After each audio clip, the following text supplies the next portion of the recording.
Hey guys, Nightmare5015 coming at you with a review of my version of the Grim Reaper. Now, I sort of already had this plan, but I actually had it responded to kind of as a response to another video that I saw, whose Reaper was not exactly fitting the role. Not bad, but not Reaper-ish. So here's my version. Can't get him in frame here because he's actually really tall. And in my new reviewing spot, which if you haven't noticed is completely different, I used to be doing it over there, right where that computer is sitting, but kind of moved it over here because I can get better lighting. So I'm having a little trouble getting it in frame. Now, see that from the ground up. Nothing much to say about the Grim Reaper, other than, you know, what you already know. Legs, pretty simple, nice and easy to build. Hip joint, about the same as everything else I've built. Chest joint, also similar, and he's got this chain going around him for detail, so that's nice. Now, this Reaper looks a little more armored, probably, than something that you would normally expect. That's because I couldn't put enough cloth. I couldn't put enough cloth stuff on him to get him to really look like the Reaper.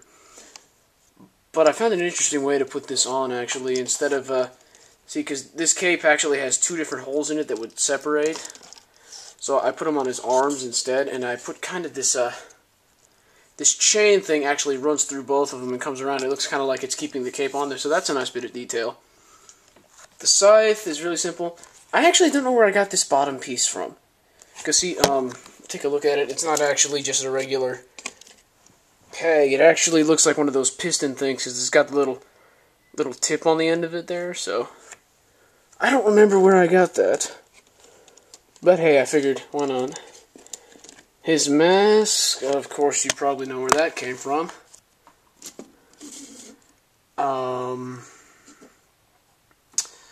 You know, all in all, I just think he kind of fits the Reaper role better than some that I've seen. You know, he's kind of the cloaked dude.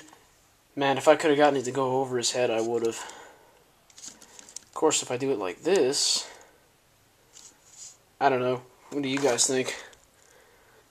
Better, not so much? I mean, the one problem with this is the little eye, the fluorescent eyepiece there, kind of runs into his chest. Not a lot, but it does. And the other thing is, his head is also not filled out. I mean, I could use a Paraka head, but I thought this was more original. So I just kept him like that.